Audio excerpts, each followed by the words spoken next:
Hey, Matarika here, and welcome to my first parkour tutorial for beginner parkourists on Toribash.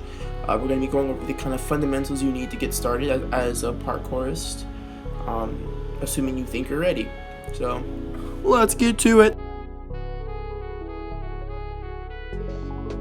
One of the fundamental movements to parkour is running. It's going to be the most vital tool you have to be able to get from obstacle to obstacle.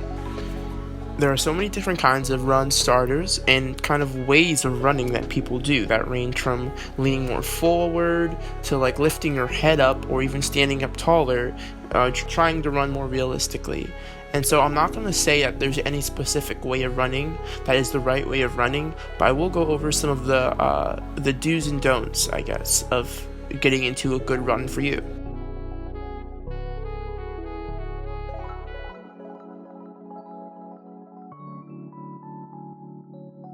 So this is about the height that I run at. I don't run too much higher or lower than this. And a big thing I see as a problem that people make is they either take too little steps or too long steps. And if you add too many steps, that's what causes you to fall forward. And if your steps are too infrequent or too wide or long, that's what causes you to fall backwards. Something you may have heard is that you need to be contracting and extending your pecs to move in a synchronized motion with your legs, like how one would run in real life. If you look at the replay I'm showing, this is what happens when your pecs aren't synchronized correctly with your steps. You start to step out of alignment. A very similar thing will happen if you even think about trying to turn your chest while you're running. Something that will help with your pec movements and not losing your straight run is trying to keep your foot flat as long as possible while you're alternating your pecs. This will keep you nice and straight in your run.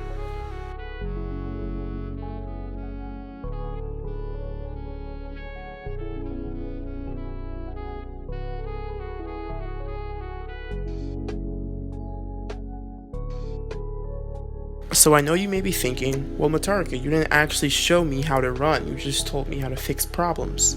Exactly. I feel like becoming good at Toribash has nothing to do with copying moves that you find online from other people. It's more about finding the problems that keep you from doing the movements you want to do and learning how to fix those problems. If you want more in-depth tips on running, check out my video, How to Be a Toribash Pro Fast. So now we're going to go over vaulting, which basically is using your hands or arms to propel yourself over a sort of like waist level or higher wall to get to the other side.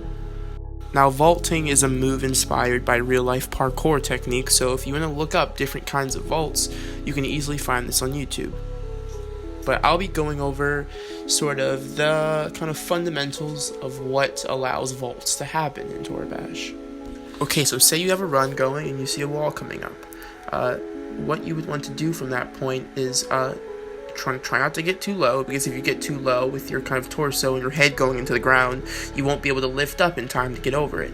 But you need to make sure you keep consistent forward momentum and speed, because this speed is going to be very vital when you're trying to get over the wall. If you don't have enough speed and you try to get over the wall, you may find yourself getting stuck on it, clipping the wall, or just not having enough.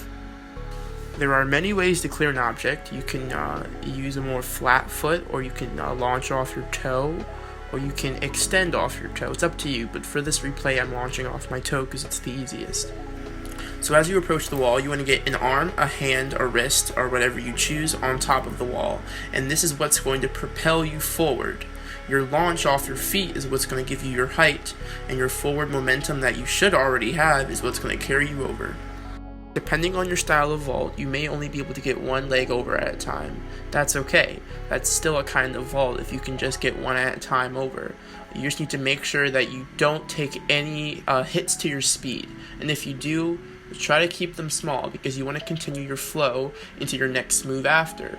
You don't want this vault to kill all of your speed and leave you kind of stuck trying to get back into a flow of things. As you can see, I hit hold all in the replay now to clean up my movements, make sure I'm in control, and to just use my inertia and kind of momentum to carry me over.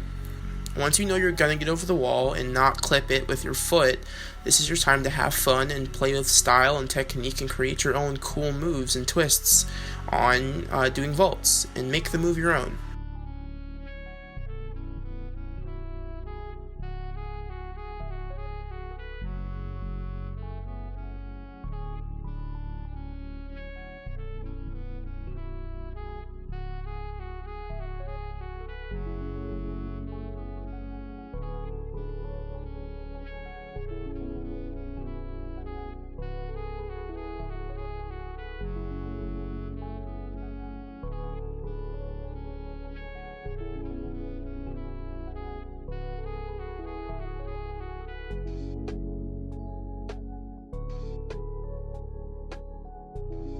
Next, we'll cover jumping, launching, and lunging. You're going to find that this is very similar to vaulting. There are many different kinds of ways to launch, lunge, and jump, and I'm going to go over one of the easiest ones, toe launching. I recommend you get your rundown before you try doing some crazy jumps because the process that goes into jumping starts with running. So first in this replay, you can see I'm getting into my run because to get a good jump, you want to make sure that you get lots of forward momentum. Just like with vaulting, you want to make sure that you have enough forward momentum and weight to get you over the jump. So I'm stepping forward, making sure I get lots of power and thrust forward. Because if you don't have a lot of forward momentum, you're going to find yourself jumping, going straight up, and falling straight down. And I need a little extra speed for this jump in particular because this wall in my way wasn't a good mod to start with, but most jumps you'll encounter will probably not have a wall in your way, such as lots of rooftop mods. So I've made it to the wall, and the first thing you want to do is in your run, you want to lift one of your legs up and kind of keep your toe pointed, but also make sure you're not falling too far forward. At this moment in particular, you need to trust that you have enough forward momentum to get you over. You don't need it anymore. So now aim for height. So you want to kind of jump up into the air, not forward. I guess you could jump more forward for longer distances, but for this distance in particular, you want to kind of aim your body for a nice arc. So as you can see, I'm leaping off my toe, and it kind of throws you forward, and you can kind of do anything with this. You can do a spin, or like a cork, or maybe like a flip, and it kind of makes it look nice. A lot of people, I wouldn't say a lot of people, but there's a decent amount of people who don't like toe launching, but I think for the sake of this being a game, I think it looks pretty good, and it kind of opens up a variety of different move options for beginner players. For those parkourists who are striving for realism, maybe they won't like toe launching because it doesn't look as realistic as they like.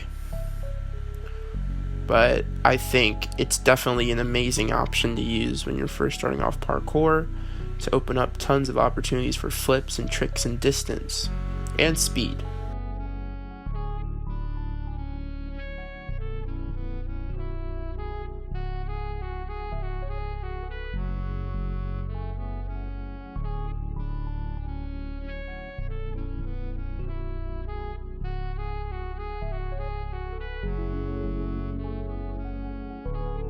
I'm not going to do a tutorial for it, but with that said, if you don't like toe launching, there are always other options of kinds of jumps that require lunging off of a flat foot.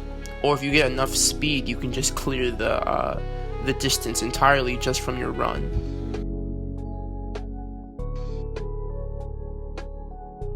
So that's it for the basics of parkouring. If you can run, jump, and vault quite easily now, then move on to the next video, where we'll go in depth about intermediate moves for parkouring. In the next video, we'll cover getting back into a run, rolling, and climbing. Thanks for watching. Like, subscribe, and share.